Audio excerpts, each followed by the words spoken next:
பார்க்க பார்க்க சலிக்காத ஆச்சரியங்களில் ஒன்றுதான் இந்த மயில். இதன் தோகை விரித்து ஆடும் மயிலின் அழகுக்கு மயங்காதவர்கள் இல்லைன்னே சொல்லலாம்.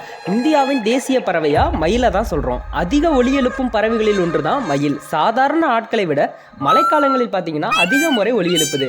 காடுகளில் கேட்கும் மயிலின் குரலை வச்சு புலி போன்ற ஆபத்தான விலங்குகள் இருப்பதை தெரிந்து கொள்ளலாம். பொதுவாக மயில்களின் உடல் பார்த்தீங்கன்னா அழகான வடிவம் கொண்டிருப்பதால கண்களை கொள்ளை கொள்ளுது. இந்த உலகில் பல வகை மயில்கள் இருந்தாலும் கூட அவை இந்திய மயில்கள் போல் அழகாக இருப்பதில்லைன்னு சொல்றாங்க. பார்ப்பதற்கு பெண் மயில்களை விட ஆண் மயில்கள் தான் மிகவும் அழகாக இருக்கும். மயில்கள் சாந்தமான பறவையா தான் பார்க்கப்படுது. எளிதில் மனிதர்களுடன் பழகும் தன்மை கொண்டதா இருக்கு. மயில்கள் பாம்புகளை பிடித்து உண்ணும் பழக்கம் கொண்டது. விஷப்பாம்புகளையும் எதிர்த்து சண்டையிட்டு பாம்புகளை பார்த்தீங்கன்னா கொள்ளுது. மயிலுக்கு அழகான நீண்ட தோகை இருந்தாலும் கூட ரொம்ப தூரம் பறக்க முடியாதுன்னு சொல்றாங்க. அவை குறிப்பிட்ட தூரம் மட்டுமே பறந்து செல்லுது.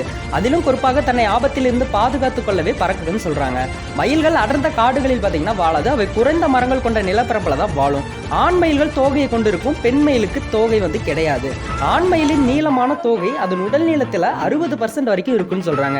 இவற்றின் பூர்வீகம் இந்திய துணைக்கண்டமா இருந்தாலும் இவை உலகின் பல பாகங்களில் மனிதர்களால் கொண்டு செல்லப்பட்டதால அங்குமே பரவி காணப்படுது.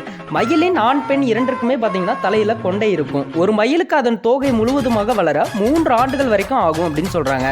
மயில்களால் ஒரு மணி நேரத்திற்கு 16 கிலோமீட்டர் வேகத்துல ஓட முடியும்னு சொல்றாங்க. பிறந்து ஒரு நாளே ஆன மயில் குஞ்சுகள் தாயின் உதவியின்றி தானாகவே நடக்க ஆரம்பிக்குது. உணவு உண்ணவும் நீர் அருந்தவும் செய்யுது. ஆண் மயிலின் வண்ணமயமான தோகை பெண் மயில்களை ஈர்க்கவும் பிற விலங்குகளை தாக்க வரும்போது தனது தோகையை விரித்து கட்டி பயமுறுத்தவும் பயன்படுத்துது. மயிலின் தோகை நாம் பார்க்கும் கோணத்திற்கு ஏற்ப வெவ்வேறு நிறங்களை எதிரொலிக்கும் சொல்றாங்க. 1963 தான் இந்தியாவின் தேசிய பறவையா இந்த மயில் அறிவிக்கப்பட்டது. மயிலினங்களை தேசிய பறவையாக கொண்ட வேறு நாடுகள் பார்த்தீங்கன்னா மியான்மர் மற்றும் காங்கோ.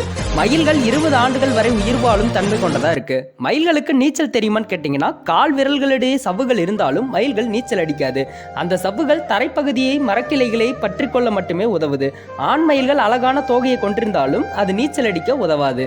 வெள்ளை நிற மயில் தோன்றுவது எப்படின்னு பார்த்தீங்கன்னா வண்ணமயமான மயில்களில் சில குறிப்பிட்டவையை தேர்வு செஞ்சு கலப்பு முறையில் மனிதர்கள் இனப்பெருக்கம் செய்வதால மயில்கள் வண்ணமற்று உருவாகுது.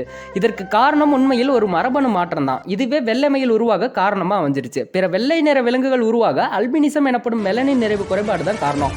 ஆனா வெள்ளை நிற மயில்கள் உருவாக அல்பினிசம் காரணம் கிடையாது.